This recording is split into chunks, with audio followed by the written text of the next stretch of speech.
ഒരാളുടെ ഫേസ്ബുക്ക് അല്ലെങ്കിൽ ഇൻസ്റ്റാഗ്രാം ഇതെല്ലാം ഹാക്ക് ചെയ്യപ്പെട്ടാൽ ചെയ്യേണ്ട പ്രൊസീഡിങ്സ് എന്താ? ഇതിന് ലീഗൽ വാലിഡിറ്റി ഉണ്ടാവുമോ? ഇൻസ്റ്റാഗ്രാമിൽ ഇട്ട ഫോട്ടോ ആളുടെ നാട്ടിൽ തന്നെ ഉള്ളൊരു വ്യക്തിയാണ്. അത് ആ ഫോട്ടോസിനെ ഡൗൺലോഡ് ചെയ്തെടുത്തിട്ട് മോർഫ് ചെയ്ത് ടെലിഗ്രാം ഗ്രൂപ്പുകളിൽ കച്ചവടം ചെയ്യുന്നു. ഒരു ഫോട്ടോ ഇട്ട് കൊടുക്കുന്നതിന് 1000 രൂപ 2000 രൂപ എന്നുള്ള രീതിയിൽ മോർഫ് ചെയ്ത ഫോട്ടോസും വീഡിയോസ് എന്നുള്ള രീതിയിലേക്ക് അത് കൊടുത്തിട്ട് അതിന് പണം വാങ്ങുന്ന.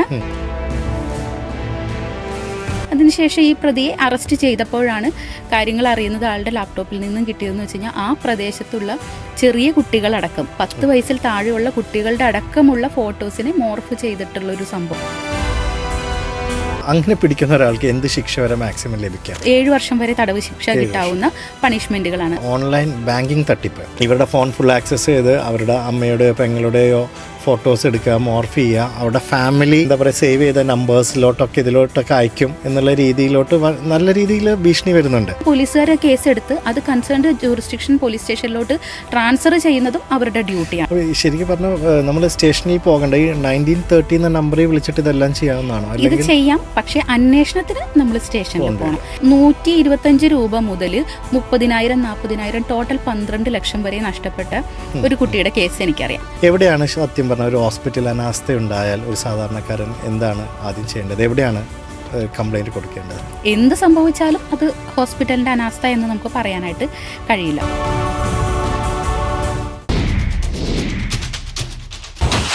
നമസ്കാരം. പോഡ്കാസ്റ്റിൽ ഇന്ന് നമ്മുടെ അതിഥിയായിട്ടുള്ളത് അഡ്വക്കേറ്റ് അഞ്ജു അശോകനാണ്. നമുക്ക് സ്വാഗതം ചെയ്യാം. Thank you. ആദ്യമായി അഡ്വക്കേറ്റിനോട് ചോദിക്കാനുള്ളത് എന്താണെന്ന് വെച്ച് കഴിഞ്ഞാൽ, നമ്മളിപ്പോൾ കണ്ടുവരുന്നതാണ് ഓൺലൈൻ ഫ്രോഡുകൾ.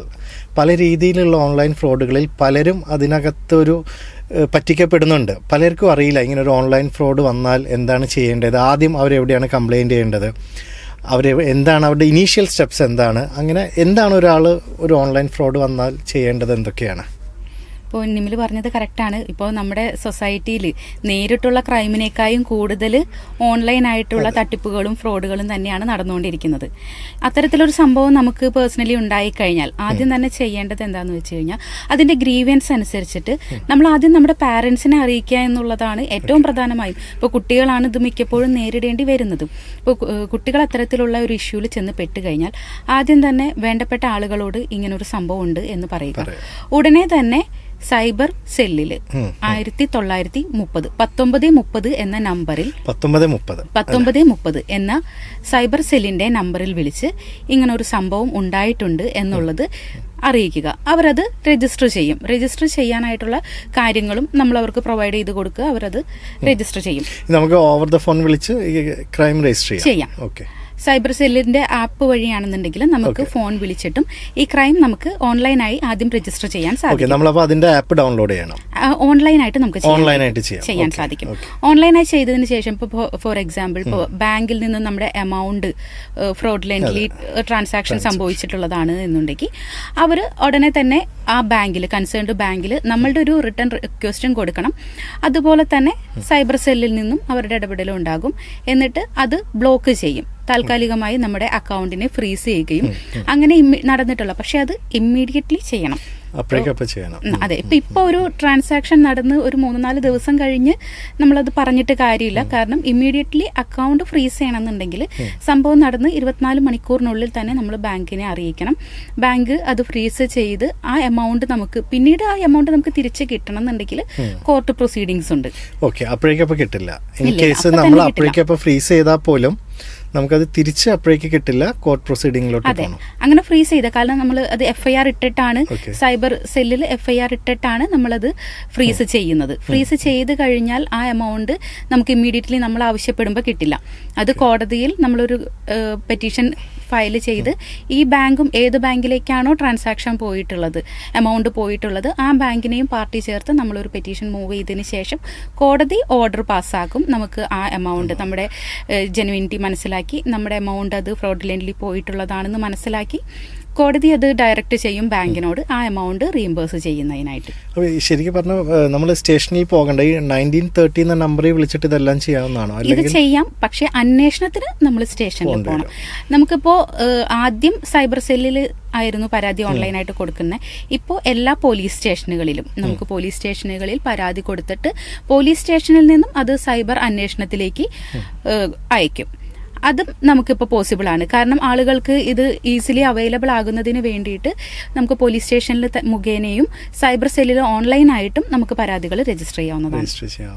ഇപ്പം നമ്മൾ അതുപോലെ തന്നെയാണ് നമ്മുടെ പലരുടെയും ഇപ്പം നമ്മൾ സോഷ്യൽ മീഡിയ ഇപ്പോൾ ഇൻസ്റ്റാഗ്രാം, വാട്സപ്പ്, ഫേസ്ബുക്ക് ഇതെല്ലാം ഹാക്ക് ചെയ്യപ്പെട്ടു.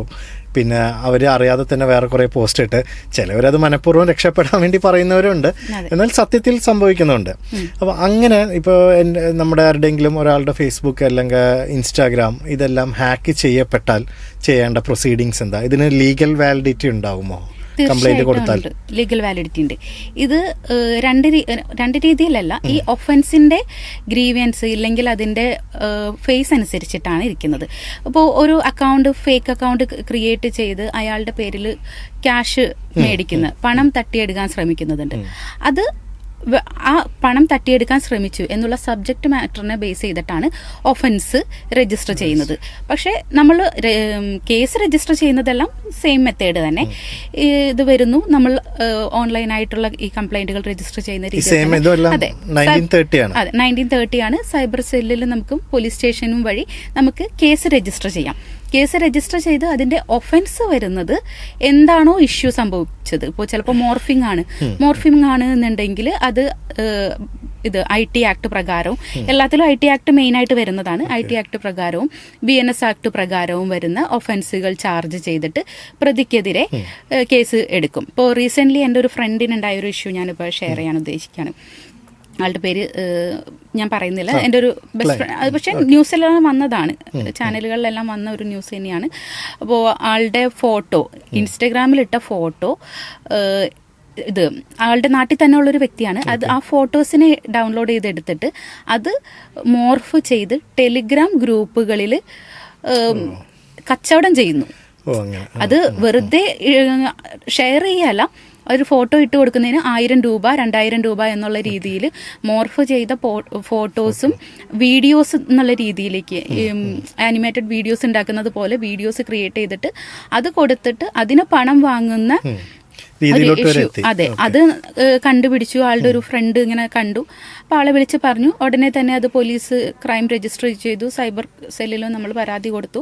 അതിനുശേഷം ഈ പ്രതിയെ അറസ്റ്റ് ചെയ്തപ്പോഴാണ് കാര്യങ്ങൾ അറിയുന്നത്. ആളുടെ ലാപ്ടോപ്പിൽ നിന്നും കിട്ടിയതെന്ന് വെച്ച് കഴിഞ്ഞാൽ ആ പ്രദേശത്തുള്ള ചെറിയ കുട്ടികളടക്കം 10 വയസ്സിൽ താഴെയുള്ള കുട്ടികളുടെ അടക്കമുള്ള ഫോട്ടോസിനെ മോർഫ് ചെയ്തിട്ടുള്ളൊരു സംഭവം ഉണ്ടായി. ആളെ പിടിക്കപ്പെടുകയും ചെയ്തു. മലപ്പുറത്താണ് സംഭവം നടന്നത്. അപ്പോൾ അത്തരത്തിലുള്ള സംഭവങ്ങൾ. ഒരു സംശയം ചോദിക്കുകയാണ്, അങ്ങനെ പിടിക്കുന്ന ഒരാൾക്ക് എന്ത് ശിക്ഷ വരെ മാക്സിമം ലഭിക്കാം? ആൾക്ക് 7 വർഷം വരെ തടവ് ശിക്ഷ കിട്ടാവുന്ന പണിഷ്മെന്റുകളാണ്. അതിൽ IT ആക്ട് വരുന്നുണ്ട്. അപ്പോൾ 3 വർഷം വരെ തടവ് ശിക്ഷ ലഭിക്കാവുന്നത്. അങ്ങനെ ഒഫൻസുകളുടെ അനുസരിച്ച്, ഇപ്പം ആള് ചെയ്ത ഒഫൻസുകളുടെ അനുസരിച്ച് 3 വർഷം 7 വർഷം തുടങ്ങിയ രീതിയിലുള്ള ശിക്ഷകൾ ആൾക്ക് ലഭിക്കുന്നതാണ്. ആ രീതിയിൽ ലഭിക്കും. ഓക്കെ, ഇപ്പം നമ്മൾ ഈ പറഞ്ഞതുപോലെ തന്നെയാണ് ഓൺലൈൻ ബാങ്കിങ് തട്ടിപ്പ്. ഇപ്പോൾ കുറേ ലോൺ ആപ്പുകളുണ്ട്. ഇപ്പോൾ അവരാദ്യം ലോൺ കൊടുക്കും, ഇവർ പറയും. അപ്പോൾ കൂടുതലും എനിക്ക് തോന്നുന്നത് ഇപ്പോൾ ഒരു സ്റ്റുഡൻസ് മുതലുണ്ട്, ഒരു ഡിഗ്രിക്ക് പഠിക്കുന്ന സ്റ്റുഡൻസ് മുതൽ ഇതിൽ ചെന്ന് വീഴുകയാണ്. കാരണം ചിലപ്പോൾ പോക്കറ്റ് മണിക്കും അത്യാവശ്യത്തിന് വേണ്ടി അവരത് മേടിക്കും. ഈ ലോൺ വൺസ് കിട്ടിക്കഴിയുമ്പോൾ തന്നെ ഇവരുടെ ഫോണിൻ്റെ ഫുൾ ആക്സസ് എടുക്കുകയാണ്. അപ്പോൾ ഈ ആക്സസ് കിട്ടിയ ഇവർ ചെയ്യണം എന്താ വെച്ച് കഴിഞ്ഞാൽ, ഇപ്പോൾ EMI പലതും അടച്ചാലും അവരെന്തെങ്കിലും പറഞ്ഞ് അഡീഷണൽ വാങ്ങുന്നുണ്ട്. ഈ പലിശ കൂടുതലാണ്, ഇല്ലെങ്കിൽ ഇൻ കേസ് ഏതെങ്കിലും ഒരെണ്ണം അടയ്ക്കാൻ വിട്ടുപോയി കഴിഞ്ഞാൽ പീനൽ ഇൻട്രസ്റ്റ് എന്ന് പറഞ്ഞിട്ട് താങ്ങാവുന്നതിൻ്റെ അപ്പുറം. പലരും പറയുന്നത് പകുതി എന്താ പറയുക, ഒരു 75% അടച്ചാലും ഫുൾ എമൗണ്ട് പിന്നെയും കാണിക്കുന്നുണ്ടെന്നാണ്. അത് കഴിഞ്ഞ് പിന്നെ ഭീഷണിയാണ്. ഇവരുടെ ഫോൺ ഫുൾ ആക്സസ് ചെയ്ത് അവരുടെ അമ്മയുടെയോ പെങ്ങളുടെയോ ഫോട്ടോസ് എടുക്കുക, മോർഫ് ചെയ്യുക, അവരുടെ ഫാമിലി അവർ എന്താ പറയുക സേവ് ചെയ്ത നമ്പേഴ്സിലോട്ടൊക്കെ ഇതിലോട്ടൊക്കെ അയക്കും എന്നുള്ള രീതിയിലോട്ട് നല്ല രീതിയിൽ ഭീഷണി വരുന്നുണ്ട്. അങ്ങനെ ഒരു സിറ്റുവേഷൻ വന്നാൽ എന്താണ് അതിനകത്ത് ചെയ്യാൻ നമുക്ക് സാധിക്കുക? ഇതും ഇപ്പോൾ നിലവിൽ നിൽക്കുന്ന one of the most grievance ആയിട്ടുള്ള ഒരു ഒഫൻസ് തന്നെയാണ്. അപ്പോൾ അങ്ങനെ ഒരു സംഭവം നടന്നു കഴിഞ്ഞാലും നമ്മൾ ഇതുപോലെ ക്രൈം രജിസ്റ്റർ ചെയ്യുക. ക്രൈം രജിസ്റ്റർ ചെയ്ത് കഴിയുമ്പോൾ അവരുടെ ബാങ്ക് അവർ പറഞ്ഞിട്ടുള്ള ആ ഫിനാൻഷ്യൽ ക്രൈം രജിസ്റ്റർ ചെയ്യണ 1930 നമ്പറിൽ ക്രൈം നേരിട്ടും കൊടുക്കാം. നേരിട്ട് അടുത്ത പോലീസ് സ്റ്റേഷനിൽ പരാതി കൊടുക്കാം. ഓക്കെ, പിന്നെ ഞാൻ ചോദിക്കുന്നത്, സാധാരണ ഞാനിങ്ങനെ കേട്ടതാണ്, ചില പോലീസ് സ്റ്റേഷനിൽ ചെല്ലുമ്പോൾ അവർ പറയുന്നത് ഫ്രണ്ടിലൊരു ഇത് ഒട്ടിച്ചിട്ടുണ്ടാവും, നിങ്ങൾ ഈ നമ്പറിൽ വിളിച്ച് രജിസ്റ്റർ ചെയ്യാനാണ് പറയുന്നത്. ശരിക്കും പോലീസുകാർക്ക് നേരിട്ട് കേസ് എടുക്കരുത് അല്ലെങ്കിൽ ഈ നമ്പറിലൂടെ എന്നുള്ള അങ്ങനെ എന്തെങ്കിലും ഉണ്ടോ? പോലീസ് സ്റ്റേഷനിൽ നിന്നും കിട്ടിയ റിപ്പോർട്ട്, നമ്മൾ പോലീസ് സ്റ്റേഷനിൽ നേരിട്ട് ഇതുപോലെ ഒരു സൈബർ ക്രൈമുമായി ബന്ധപ്പെട്ട് പോലീസ് സ്റ്റേഷനിൽ ചെന്നപ്പോൾ നമുക്ക് അവിടെ നിന്ന് കിട്ടിയ റിപ്പോർട്ട് തന്നെയാണ് എല്ലാ പോലീസ് സ്റ്റേഷനുകളിലും സൈബർ ക്രൈം എടുക്കണം എന്നുള്ളത്. നിർബന്ധമായിട്ട് എടുക്കണം. അത് 1930 നമ്പർ അവർ നമ്മൾ വിളിച്ചിട്ടില്ലെങ്കിൽ അല്ലെങ്കിൽ അവർ സജസ്റ്റ് ചെയ്താലും നമുക്ക് ആവശ്യപ്പെടാം ഇത് ക്രൈം എടുക്കണം എന്നുള്ള ആവശ്യപ്പെടാം. ക്രൈമിന്റെ ഗ്രീവൻസ് അനുസരിച്ചിട്ട് നമുക്ക് ആവശ്യപ്പെടാം. ഇത് ഇത്തരത്തിൽ ഇപ്പോൾ ഇല്ലെങ്കിൽ ഒരു പെൺകുട്ടിയുടെ ഇതുമായി ബന്ധപ്പെട്ട ഒരു കേസാണ്, അത് എടുത്തേ പറ്റൂ. ഇല്ലെങ്കിൽ അങ്ങനെ പറയും. ഇപ്പൊ ചിലതുണ്ട് ആളുകൾ ഇവിടെ ഇതല്ല ജൂറിസ്ഡിക്ഷൻ. ശരിക്കും പറഞ്ഞാൽ പോലീസുകാർ കേസ് എടുത്ത് അത് കൺസേൺഡ് ജൂറിസ്ഡിക്ഷൻ പോലീസ് സ്റ്റേഷനിലോട്ട് ട്രാൻസ്ഫർ ചെയ്യുന്നതും അവരുടെ ഡ്യൂട്ടിയാണ്. പോലീസുകാരാണ് ട്രാൻസ്ഫർ ചെയ്യേണ്ടത്, അല്ല നമ്മൾ അടുത്ത പോലീസ് സ്റ്റേഷനോട് പോവുകയല്ല. എന്ന് വെച്ച് കഴിഞ്ഞാൽ ഇപ്പൊ ഒരു മണി ട്രാൻസാക്ഷൻ ആണെന്നുണ്ടെങ്കിൽ ആ ബാങ്കിന്റെ ജൂറിസ്ഡിക്ഷൻ വെച്ചിട്ടാണ് പോലീസ് സ്റ്റേഷൻ വരുന്നത്. പക്ഷേ ഒരു ഹോം ബ്രാഞ്ച്, അക്കൗണ്ട് ഹോൾഡറുടെ ബ്രാഞ്ച് ഏത് ബാങ്കിലൂടെയാണ് ട്രാൻസാക്ഷൻ നടന്നത് എന്ന് വെച്ച് ഒരു പക്ഷേ ചിലപ്പോൾ ഇപ്പോൾ ഒരു പെൺകുട്ടിക്ക് ഒരു ഇഷ്യൂ ഉണ്ടായി, ആ പെൺകുട്ടി ചെന്നിട്ട് പോലീസ് സ്റ്റേഷനിൽ പരാതി കൊടുക്കുന്ന സമയത്ത് ഇവിടെ എടുക്കാൻ പറ്റില്ല എന്ന് പോലീസുകാർക്ക് പറയാൻ പാടില്ല. പ്രത്യേകിച്ച് ഒരു പെൺകുട്ടി ഒരു കേസുമായി ചെന്ന് കഴിഞ്ഞാൽ അത് ജൂറിസ്ഡിക്ഷൻ അല്ലെങ്കിൽ പോലും അവരുടെ കേസ് രജിസ്റ്റർ ചെയ്യുകയും അത് കൺസേൺഡ് സ്റ്റേഷനിലോട്ട് ട്രാൻസ്ഫർ ചെയ്യുകയും ചെയ്യണം. എന്നിട്ട് അവരോട് പറയാം ഇന്ന സ്റ്റേഷനാണ് നിങ്ങളുടെ ജൂറിസ്ഡിക്ഷൻ വരുന്നത് അവിടെ, അല്ലാതെ ഇവിടെ എടുക്കാൻ പറ്റില്ല എന്ന് പറഞ്ഞു വിടാനായിട്ട് പാടില്ല. ഓക്കെ, അത് എടുത്തതിന് ശേഷം എന്താണ് നമുക്ക് ഈ ഒരു ആദ്യം തന്നെ FIR രജിസ്റ്റർ ചെയ്യണം. നമ്മുടെ കംപ്ലൈന്റ് കിട്ടി. ഓക്കെ, പക്ഷേ ഞാൻ ചോദിക്കുന്നത് ആ ലോൺ ആപ്പ് ഇമീഡിയറ്റ്ലി ലോൺ ആപ്പിലേക്ക് വരുമ്പോൾ ഇങ്ങനെ ഒരു കംപ്ലൈന്റ് നമ്മൾ കൊടുത്തു. കംപ്ലൈന്റ് രജിസ്റ്റർ ചെയ്തതിന് ശേഷം നമ്മുടെ ഈ പറഞ്ഞിട്ടുള്ള ആ ആപ്പ് RBIയുടെ കീഴിൽ വരുന്ന അവരുടെ പല ലോൺ ആപ്പുകൾ RBIയുടെ കീഴിൽ വരാത്തതും വരുന്നുണ്ട്. അങ്ങനെ വരുമ്പോഴേക്കും നമ്മൾ അടച്ചിട്ടുള്ള എമൗണ്ട് നോക്കും. ഇതിലെ കംപ്ലീറ്റ് റിലീഫ് നമുക്ക് പോലീസ് സ്റ്റേഷൻ വഴി അല്ലെങ്കിൽ സൈബർ സെല്ലിൽ പരാതി കൊടുത്തത് കൊണ്ട് ലഭിക്കാൻ പോകുന്നില്ല. നമുക്ക് അതിനുശേഷം ഫർദർ കോടതിയിലേക്ക് അത് മൂവ് ചെയ്താൽ മാത്രമേ നമുക്ക് അതിൻ്റെ അകത്തുള്ള റിലീഫ് കിട്ടത്തുള്ളൂ. ഇതിൻ്റെ പുറകിൽ നമുക്ക് പൈസ നമ്മൾ എടുത്തു എന്നുള്ളതിൻ്റെ പേരിൽ നമ്മളെ വേറെ രീതിയിൽ ഭീഷണിപ്പെടുത്തുകയോ ഈ പറഞ്ഞ രീതിയിൽ ഫോട്ടോസ് മോർഫ് ചെയ്ത് വീട്ടുകാർക്ക് അയച്ചു കൊടുക്കും, ഇല്ലെങ്കിൽ പാരൻസിനെ അറിയിക്കും, അല്ലെങ്കിൽ അങ്ങനത്തെ രീതിയിൽ ഭീഷണിപ്പെടുത്താൻ ശ്രമിക്കുകയോ ഇതെല്ലാം ചെയ്യുന്നത് അത് IT ആക്ടിന് കീഴിൽ വരുന്ന ഒഫൻസാണ്. അതിനെ ആ രീതിയിൽ ഇപ്പോൾ നേരത്തെ ഞാൻ പറഞ്ഞില്ലേ ഓരോ ഒഫൻസിനും ഓരോരോ വകുപ്പുകളാണ്, ഓരോ രീതികളാണ്. അത് ഏതിനാണ് ഇപ്പോൾ മോണിറ്ററി റിലീഫിന് വേണ്ടിയിട്ടുള്ള കേസുകൾ ഉണ്ടാകാം, ഇത്തരത്തിലുള്ള BNS ആയിട്ട് ബന്ധപ്പെട്ട് IT ആക്ടുമായി ബന്ധപ്പെട്ട് വരുന്നതുണ്ടാവും. അതിന് ഓരോന്നിനും ഓരോ രീതിയിലാണ് ഒഫൻസ് രജിസ്റ്റർ ചെയ്യുന്നത്. നമ്മളിങ്ങനെ ഒരു കേസ് വന്നെന്ന് വിചാരിക്കുക, അത് കോടതിയിലോട്ട് പോയി, കുറേ അധികം ഫ്രോഡുകൾ നടക്കുന്നുണ്ട്, സത്യം തന്നെയാണ്. എത്രയാണ് അതിൻ്റെ ഒരു വിധി വരാൻ എത്ര കാലയളവ് ഉണ്ടാവും ഇതിനകത്ത് ഒരു ഓൺലൈൻ തട്ടിപ്പിലൊക്കെ? എന്താണെങ്കിലും കുറച്ച് ടൈം നമുക്ക് എടുക്കും. കാരണം ഇത് പ്രൊസീജിയർ കംപ്ലീറ്റ് ആവണം.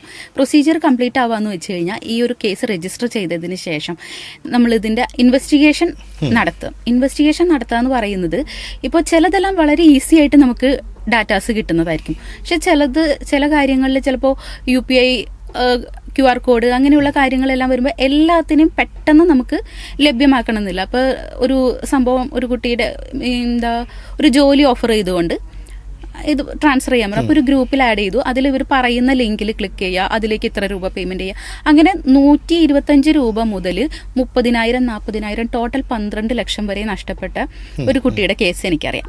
ആ കുട്ടി ഇതുപോലെ ജോലിയുടെ കാര്യത്തിന് വേണ്ടിയെന്ന് പറഞ്ഞ് പല നമ്പറുകളോട്ടും ഇപ്പോൾ സംഭവിച്ചത് എന്താണെന്ന് വെച്ച് കഴിഞ്ഞാൽ ആകെ 5 ലക്ഷം രൂപ മാത്രമേ ഫ്രീസ് ചെയ്യാൻ പറ്റിയിട്ടുള്ളൂ. ബാക്കി എമൗണ്ട് എല്ലാം പോയി. കാരണം അത് അയച്ചിരിക്കുന്നത് എങ്ങോട്ടാണ്, ആരുടെ അക്കൗണ്ടിലാണ്, പ്രത്യേകിച്ച് അക്കൗണ്ട് ഡീറ്റെയിൽസോ കാര്യങ്ങളോ ഒന്നുമില്ല. ഒരു QR കോഡ് അയക്കും, ഇല്ലെങ്കിൽ ഒരു ലിങ്ക് അയക്കും, അതിൽ കയറി പേയ്മെൻറ്റ് ചെയ്യാൻ പറയും. അപ്പോൾ അതെല്ലാം ട്രേസ് ഔട്ട് ചെയ്തെടുക്കുക എന്ന് പറയുന്നത് അത്രയും അഡ്വാൻസ്ഡ് ആയിട്ട് നമ്മുടെ ടെക്നോളജി വന്നുകൊണ്ടിരിക്കുന്നുള്ളൂ. മേ ബി നമുക്കത് മുന്നോട്ട് വരുമ്പോഴേക്കും അത് പ്രതീക്ഷിക്കാം നമുക്ക് അങ്ങനെ പെട്ടെന്ന് കിട്ടുമെന്നുള്ളത്.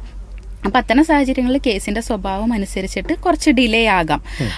ഇൻവെസ്റ്റിഗേഷൻ നടക്കണം, ഇനി അത് പോരാന്നുണ്ടെങ്കിൽ ഫർദർ ഇൻവെസ്റ്റിഗേഷൻ നടക്കണം. ഇതെല്ലാം കഴിഞ്ഞ് വരുമ്പോഴേക്കും കുറച്ച് ഡിലേ ഉണ്ടാവാനായിട്ടുള്ള സാധ്യതയുണ്ട്. പക്ഷേ നമ്മൾ ഫ്രീസ് ചെയ്ത് വെച്ചിട്ടുള്ള എമൗണ്ട് ഉണ്ടെന്നുണ്ടെങ്കിൽ അത് നമുക്ക് തീർച്ചയായിട്ടും കിട്ടും. അതുപോലെ നമുക്ക് ഡിലേ ആയാലും ചെയ്യണമെങ്കിൽ പെട്ടെന്ന് തന്നെ അത് റിപ്പോർട്ട് ചെയ്താൽ അതെ, അത് തീർച്ചയായിട്ടും ഇത് മോണിറ്ററി ട്രാൻസാക്ഷൻസിന്റെ ബേസ് ചെയ്തിട്ടുള്ള കേസാണെങ്കിൽ നമ്മൾ അത് ഇമ്മീഡിയറ്റ്ലി അറിയിക്കണം. മറ്റേതാണെന്നുണ്ടെങ്കിൽ ഇപ്പോൾ അതല്ലാതെ ഇപ്പോൾ ഈ പറഞ്ഞ പോലെ മോർഫിംഗ് പോലുള്ള കാര്യങ്ങളാണെങ്കിലും നമ്മൾ പോലീസിനെ അറിയിച്ച് അതിൻ്റെ ഇൻവെസ്റ്റിഗേഷനും കാര്യങ്ങളും അത്തരം കേസുകളിൽ അറസ്റ്റ് ഇമ്മീഡിയറ്റ്ലി ഉണ്ടാകും. അത് കഴിഞ്ഞ് ബാക്കി കാര്യങ്ങളിലോട്ട് കടക്കാനായിട്ടും കോടതി പ്രൊസീഡിങ്സിനും അതിൻ്റെതായ സമയം എടുക്കും. എന്നാൽ പോലും നമുക്ക് അത് ഒരു ആ ട്രയൽ അത് ആവശ്യമാണ്. ശരിക്കും പറഞ്ഞു കഴിഞ്ഞാൽ പലരും പറയും കോടതി കയറി ഇറങ്ങി മടുത്ത് ആ ഒരു സാധാരണക്കാരന് അത് ഉണ്ട് മനസ്സിൽ, ചോദിച്ചത് അത് അതിന് വേണ്ടിയിട്ടുള്ള ചില ഓപ്ഷനുകൾ ഉണ്ട്. ഇപ്പോൾ 10 വർഷത്തോളവും 20 വർഷത്തോളവുമായിട്ട് കിടക്കുന്ന കേസുകളെ സ്പീഡി ഡിസ്പോസലിനുള്ള ഓപ്ഷനും നമുക്ക് ചുറ്റുമുണ്ട്. കോടതിയിൽ നിന്ന് കേൾക്കുമ്പോൾ തന്നെ പലർക്കും പേടിയാണ്. ഞാൻ എത്ര വർഷം കയറി ഇറങ്ങണോ, 5 വർഷമാണോ 10 വർഷമാണോ 15 വർഷമാണോ? ഒരു സാധാരണക്കാരൻ്റെ ഉള്ളിൽ അതുണ്ട്. ഞാൻ കോടതി കയറി ഇറങ്ങേണ്ടി വരും, അത് സിവിൽ കേസ് ആയിക്കോട്ടെ, ഫാമിലി റിലേറ്റഡ് കേസ് ആയിക്കോട്ടെ, എന്തും ആയിക്കോട്ടെ, ഒരു സാധാരണക്കാരന് പേടിയാണ്. ഇൻ കേസ് ഇനിയിപ്പോൾ അങ്ങനെ ഒരു ഡിലേ ആയിട്ട് കിടക്കുന്ന ഒരു കേസ് ഉണ്ടെങ്കിൽ അത് പെട്ടെന്ന് തീർപ്പാക്കാൻ ഏതെങ്കിലും സ്പീഡ് ഡിസ്പോസൽ അങ്ങനെ എന്തെങ്കിലും ഒരു മാർഗമുണ്ടോ? അതിന് നിരവധി മാർഗ്ഗങ്ങളുണ്ട്. പക്ഷെ ആദ്യം തന്നെ ഞാൻ പറഞ്ഞോട്ടെ, ഇപ്പോൾ ഒരാളെ ഒരു ഓപ്പറേഷൻ ചെയ്യാനായിട്ട് ഹോസ്പിറ്റലിൽ കയറ്റി അന്ന് തന്നെ ഡിസ്ചാർജ് ചെയ്ത് പോരാ എന്ന് പറയുന്നത് നടക്കുന്ന കാര്യമല്ല. ഹോസ്പിറ്റലിൽ ചെന്നു, അതിൻ്റെതായ ട്രീറ്റ്മെൻറ്റുകൾ എടുത്തു, അതിനുശേഷം സർജറി എല്ലാം കഴിഞ്ഞ് വീണ്ടും ചിലപ്പോൾ 1-2 മാസം റെസ്റ്റ് എടുത്തതിന് ശേഷം മാത്രമേ അയാൾ പൂർണ്ണസ്ഥിതിയിലേക്ക് ആവത്തുള്ളൂ. ഏകദേശം അതുപോലെ തന്നെയാണ്. ഇപ്പോൾ ഒരു കേസ് കൊണ്ട് കൊടുത്തു അന്ന് തന്നെ നമുക്ക് അതിനൊരു റിലീഫ് കിട്ടാനായിട്ടുള്ള സാധ്യതയില്ല. കാരണം അത് 2 കൂട്ടർ, ഇപ്പം നമ്മുടെ സൊസൈറ്റിയിലല്ല നമ്മുടെ ജനാധിപത്യ രാജ്യത്ത് നമ്മൾ ഏറ്റവും കൂടുതൽ പാലിക്കുന്ന നിയമമാണ് നാച്ചുറൽ ജസ്റ്റിസ് എന്ന് പറയുന്നത്. 2 കൂട്ടരെയും കേട്ടതിന് ശേഷം മാത്രമേ കേസിലൊരു തീർപ്പുണ്ടാകാനായിട്ട് പാടുള്ളൂ എന്ന് പറയുന്നു. അപ്പം നമുക്ക് ഒരു കേസ് ഫയൽ ചെയ്ത് കഴിഞ്ഞാൽ ആ കേസിൻ്റെ അകത്ത് പ്ലീഡിങ്സ് കംപ്ലീറ്റ് ആവാന്ന് പറയും. ഓപ്പോസിറ്റ് പാർട്ടിക്ക് നോട്ടീസ് പോകണം, ആ നോട്ടീസ് കിട്ടി അവർ ഹാജരാവണം. അതിനുശേഷം ഈ 2 കൂട്ടരെയും കേട്ട് അവരുടെ ഭാഗത്ത് നിന്നുള്ള റിട്ടേൺ സബ്മിഷൻസും കിട്ടിയതിന് ശേഷമാണ് അടുത്ത പ്രൊസീഡിങ്സിലേക്ക് പോകുന്നത്. അപ്പോൾ ഈ ഒരു പ്രൊസീഡിങ്സ് കംപ്ലീറ്റ് ആയി വന്ന് അതിനുശേഷം അത് കേസ് ഫൈനൽ സ്റ്റേജിലേക്ക് എത്തുന്നതിന് എവിഡൻസ് ഉണ്ട്, ഡോക്യുമെൻറ്റ്സ് ഹാജരാക്കണം, ആളുകളെ വിസ്തരിക്കണം. ഇതെല്ലാം നമുക്ക് ഒറ്റ ദിവസം കൊണ്ടോ അല്ലെങ്കിൽ 1 മാസം കൊണ്ടോ തീർക്കാൻ നിന്ന് കഴിഞ്ഞാൽ ഒരു കേസ് തീർക്കാനേ പറ്റത്തുള്ളൂ. ഇപ്പോൾ ഒരു ദിവസം തന്നെ 300-500 കേസുകളാണ് ഇപ്പോൾ ഹൈക്കോടതിയിൽ തന്നെയാണെങ്കിലും ഒരു ദിവസം പോസ്റ്റ് ചെയ്ത് വരുന്നത്. ഈ കേസുകളെ എല്ലാത്തിനെയും ഒറ്റ ദിവസം കൊണ്ട് തീർപ്പാക്കാനായിട്ട് അവർ ഹ്യൂമൻ ബീയിങ്സ് തന്നെയാണ് അവിടെ ഇരിക്കുന്ന ജഡ്ജസ് എന്ന് പറയുന്നത്. അവർക്കത് സാധിക്കുന്നതല്ല. പക്ഷേ എന്നാൽ പോലും മാക്സിമം സ്പീഡിൽ തീർക്കാൻ നമ്മൾ എല്ലാവരും ശ്രമിക്കുന്നതാണ്. പിന്നെ മറ്റൊരു കാര്യം എന്ന് വെച്ച് കഴിഞ്ഞാൽ ഇപ്പോൾ ചില കേസുകൾ 10 വർഷത്തോളം 20 വർഷത്തോളം അൺനെസസറി ഡിലേ ആയിട്ട് കിടക്കുന്ന സാഹചര്യങ്ങളുണ്ട്. അത്തരത്തിൽ അൺനെസസറി ഡിലേ ആയിട്ട് കിടക്കുന്ന സാഹചര്യത്തിൽ നമുക്ക് ഹൈക്കോർട്ടിൽ നമുക്ക് ഒരു പെറ്റീഷൻ ഫയൽ ചെയ്യാൻ സാധിക്കും. എയർലി ഡിസ്പോസൽ പെറ്റീഷൻ എന്നാണ് നമ്മൾ അതിനെ പറയുന്നത്. എയർലി ഡിസ്പോസൽ പെറ്റീഷൻ ഫയൽ ചെയ്തതിന് ശേഷം കൺസേൺഡ് കോടതിയിൽ നിന്നുള്ള റിപ്പോർട്ട് ചോദിക്കും. എത്ര നാൾ വേണം, അല്ലെങ്കിൽ എന്തുകൊണ്ടാണ് ഈ കേസ് ഇത്തരം അൺനെസസറി ഡിലേ വന്നിരിക്കുന്നത്, ഈ കേസ് തീർക്കാൻ എത്ര സമയം വേണം എന്ന് ചോദിച്ചുകൊണ്ട് ഒരു റിപ്പോർട്ട് ചോദിക്കും. ആ റിപ്പോർട്ടിൽ പറയുന്നത് പ്രകാരം ഒരു പക്ഷേ 3 മാസം കൊണ്ട് തീർക്കാം, ഇല്ലെങ്കിൽ 6 മാസം കൊണ്ട് തീർക്കാം എന്നാണ് പറയുന്നതെങ്കിൽ ആ ഒരു ടൈമിനുള്ളിൽ ആ കേസ് തീർപ്പാക്കാനായിട്ടുള്ള ഡയറക്ഷൻ നമുക്ക് ഹൈക്കോടതിയിൽ നിന്ന് മേടിക്കാം. ഫാമിലി കോടതിയിലൊക്കെ ആണെന്നുണ്ടെങ്കിൽ തന്നെ ഇപ്പോൾ ആ കോടതിയിൽ തന്നെ നമുക്ക് എയർലി ഡിസ്പോസൽ പെറ്റീഷൻ ഫയൽ ചെയ്യാവുന്നതാണ്. ഇപ്പോൾ സിവിൽ കേസുകൾ, ക്രിമിനൽ കേസുകളെല്ലാം നീണ്ടുപോകുന്ന കേസുകൾക്ക് നമുക്ക് സ്പീഡി ഡിസ്പോസലിന് വേണ്ടിയിട്ട് പെറ്റീഷൻ സ്പെസിഫിക് പീരീഡ് ഉണ്ടോ? ഇത്ര വർഷം കഴിഞ്ഞ കേസുകൾക്ക് ഇത് ഇങ്ങനെയുള്ള എയർലി ഡിസ്പോസൽ പെറ്റീഷൻ കൊടുക്കാൻ പാടുള്ളൂ അങ്ങനെ നിലവിലില്ല. പക്ഷെ എന്നാലും നമുക്ക് സാമാന്യമായിട്ട് മനസ്സിലാക്കാൻ സാധിക്കും ഇതിന്റെ പ്ലീഡിങ്സ്. ഞാൻ പറഞ്ഞില്ലേ 2 കൂട്ടരും വരണം, 2 കൂട്ടരുടെയും റിട്ടേൺ സബ്മിഷൻസ് വേണം, എവിഡൻസ്, പ്രീ ട്രയൽ സ്റ്റെപ്സ് കാര്യങ്ങളെല്ലാം എടുക്കണം. ഇതിനുള്ള ഒരു ടൈമുണ്ട്. ആ ടൈമും കഴിഞ്ഞിട്ടും ഇത് അൺനെസസറി ആയി ഡിലേ ചെയ്തു പോവുകയാണെന്നുണ്ടെങ്കിൽ അത്തരം സാഹചര്യങ്ങളിലാണ് നമ്മളിത് ഫയൽ ചെയ്യുന്നത്. അപ്പോൾ നമ്മൾ ഫയൽ ചെയ്യുമ്പോൾ കോടതി നോക്കും, പരിശോധിക്കും, ഓക്കെ ഇതിനകത്ത് എയർലി ഡിസ്പോസൽ കൊടുക്കേണ്ട മാറ്റർ ആണോ, അതിനുള്ള കാര്യങ്ങൾ നടന്നു കഴിഞ്ഞോ എന്ന് നോക്കിയതിന് ശേഷമാണ് കോടതി ആ ഉത്തരവ് പാസ്സാക്കുന്നത്. അല്ലേ? ഇപ്പോൾ നമ്മൾ ഹോസ്പിറ്റലുകളെ കുറിച്ച് പറയുകയാണെങ്കിൽ നമ്മൾ സ്ഥിരം കേൾക്കുന്നതാണ് ഹോസ്പിറ്റലുകളിൽ ഉണ്ടാകുന്ന അനാസ്ഥയെക്കുറിച്ച്. ഇപ്പോൾ ഒരു സാധാരണക്കാരെ സംബന്ധിച്ച് ഹോസ്പിറ്റലിലെ PROന് കംപ്ലൈൻറ്റ് കൊടുക്കാം, പക്ഷേ സ്വാഭാവികമായിട്ടും അത് അവിടുത്തെ മാനേജ്മെൻറ്റാണ്. അല്ലെങ്കിൽ ഗവൺമെൻറ് ഹോസ്പിറ്റലാണെങ്കിലും എവിടെയാണ് സത്യം പറഞ്ഞാൽ ഒരു ഹോസ്പിറ്റൽ അനാസ്ഥ ഉണ്ടായാൽ ഒരു സാധാരണക്കാരൻ എന്താണ് ആദ്യം ചെയ്യേണ്ടത്, എവിടെയാണ് കംപ്ലൈൻറ്റ് കൊടുക്കേണ്ടത്? ഇപ്പോൾ ഹോസ്പിറ്റലിൻ്റെ അനാസ്ഥ എന്ന് പറയുമ്പോൾ അത് ആക്ച്വലി നമ്മളത് ഗ്രീവൻസ് ആയിട്ടുള്ളൊരു അനാസ്ഥയാണ്, ഇല്ലെങ്കിൽ അവരുടെ ഭാഗത്തു നിന്നുണ്ടായിട്ടുള്ള ഒരു വീഴ്ചയാണ് എന്നുള്ളത് നമ്മൾ ആദ്യം ആണോ എന്നുള്ളത് നമ്മൾ തിരിച്ചറിയണം. ഇപ്പോൾ എന്തെങ്കിലും ഒരു ട്രീറ്റ്മെൻറ്റിന് ചെന്നിട്ട് ചെറിയ എന്തെങ്കിലും അത് ഒരു പക്ഷേ അവരുടെ ബോഡി റിയാക്ട് ചെയ്യുന്നതാവും, അങ്ങനെ പല സാഹചര്യങ്ങളുണ്ടാവും. എന്ത് സംഭവിച്ചാലും അത് ഹോസ്പിറ്റലിൻ്റെ അനാസ്ഥ എന്ന് നമുക്ക് പറയാനായിട്ട് കഴിയില്ല. അപ്പോൾ ഹോസ്പിറ്റൽ നെഗ്ലിജൻസ് ഹോസ്പിറ്റലിൻ്റെ ഭാഗത്തുനിന്ന് ഉണ്ടായി അങ്ങനെ ഒരു സംഭവം ഒരു പേഷ്യൻ്റ് സഫർ ചെയ്യേണ്ടി വന്നു കഴിഞ്ഞാൽ നമുക്ക് ആദ്യം തന്നെ ഹോസ്പിറ്റൽ അതോറിറ്റിക്ക് മുമ്പാകെ നമ്മളൊരു പരാതി നൽകുന്നു. അവരതിനെ കാണുന്നില്ല, അല്ലെങ്കിൽ അതിന് വേണ്ട നടപടി എടുക്കുന്നില്ല എന്നുണ്ടെങ്കിൽ അവർക്കെതിരെ നമുക്ക് നൽകാൻ കഴിയുന്നത് കൺസ്യൂമർ കമ്മീഷൻ മുമ്പാകെ പരാതി, ഡിസ്ട്രിക്ട് കൺസ്യൂമർ കമ്മീഷൻ മുമ്പാകെ നമുക്ക് പരാതി നൽകാം. പരാതി നൽകുമ്പോൾ ഇപ്പോൾ ഒരു വ്യക്തി ഒരു ഹോസ്പിറ്റലിൻ്റെ നെഗ്ലിജൻസ് കൊണ്ട് മരണപ്പെട്ടിട്ടുണ്ടെങ്കിൽ അവരുടെ ലീഗൽ ഹെയർസിന് കൺസ്യൂമർ കമ്മീഷൻ മുമ്പാകെ പരാതി കൊടുത്ത് അതിന് നഷ്ടപരിഹാരം മേടിക്കാൻ സാധിക്കും. അപ്പോൾ ഇനി അതല്ല എന്തെങ്കിലും അത് വീഴ്ച എന്താണ് എന്നുള്ളത് അപ്പോഴും ഈ ഹോസ്പിറ്റലിനെയും കൂടി കേട്ടതിന് ശേഷം മാത്രമേ വിധി പുറപ്പെടുവിക്കാൻ പറ്റത്തുള്ളൂ. രണ്ട് കൂട്ടരെയും കേട്ട് ഹോസ്പിറ്റലിൻ്റെ ഭാഗത്തുനിന്ന് അങ്ങനെ ഒരു നെഗ്ലിജൻസ് ഉണ്ടായിട്ടുണ്ട് എന്ന് അറിഞ്ഞു കഴിഞ്ഞാൽ കമ്മീഷൻ ഇത്ര രൂപ നഷ്ടപരിഹാരം കൊടുക്കാനായിട്ട് ഓർഡർ പാസ്സാക്കും. അതല്ലാതെ FIR ഇടുകയോ പോലീസ് സ്റ്റേഷനിൽ പോകുകയോ അങ്ങനെ എന്തെങ്കിലും രീതിയിൽ വേണോ? പോലീസ് സ്റ്റേഷനിൽ പരാതി കൊടുക്കാൻ നമുക്കൊരു ഓപ്ഷൻ ഉണ്ട്. പക്ഷേ ഇത്തരം നെഗ്ലിജൻസുകൾക്ക് പ്രോപ്പറായിട്ടുള്ളൊരു വേ ഓഫ് അതോറിറ്റി എന്ന് പറയുന്നത് കൺസ്യൂമർ കമ്മീഷനാണ്. District consumer commission. അവിടെ നമ്മൾ റിട്ടേൺ കംപ്ലൈന്റ് കൊടുക്കുകയാണ്. അവിടെ അത് കോടതി പോലെ തന്നെയാണ്. അത് കമ്മീഷനാണെന്നുണ്ടെങ്കിൽ കോടതി പോലെ തന്നെയാണ്. അവിടെ 3 പേരടങ്ങുന്ന ജഡ്ജസ് ആണ് ഇരിക്കുന്നത്, കമ്മീഷൻ മെമ്പേഴ്സാണ് ഇരിക്കുന്നത്. അവരുടെ മുമ്പിൽ അത് പ്രൊസീജിയർ നമ്മൾ എങ്ങനെയാണോ ഫയൽ ചെയ്യേണ്ടത്, ഓൺലൈൻ ഫയൽ ചെയ്തതിന് ശേഷം ഫിസിക്കൽ ഫയൽ ചെയ്യുക എന്നുള്ള പ്രൊസീജിയർ ഉണ്ട്. ആ പ്രൊസീജിയർ ഫോളോ ചെയ്ത് അത് ഫയൽ ചെയ്തപ്പോൾ നമുക്ക് അവിടെ ആളുകൾക്ക് നേരിട്ട് തന്നെ കംപ്ലൈൻറ്റുകൾ കൊടുക്കുന്നുണ്ട്. ഇപ്പോൾ ചെറിയ എന്തെങ്കിലും സാധനങ്ങൾ മേടിച്ചിട്ടുള്ളതിൻ്റെ ആസ് എ കൺസ്യൂമർ എന്നുള്ള രീതിയിൽ ഉണ്ടായിട്ടുള്ള നഷ്ടങ്ങൾക്ക് അവർക്കത് നേരിട്ട് കൊണ്ടുപോയി പരാതിയായിട്ടുള്ള രീതിയിൽ കൊടുക്കാൻ സാധിക്കും അല്ലേ?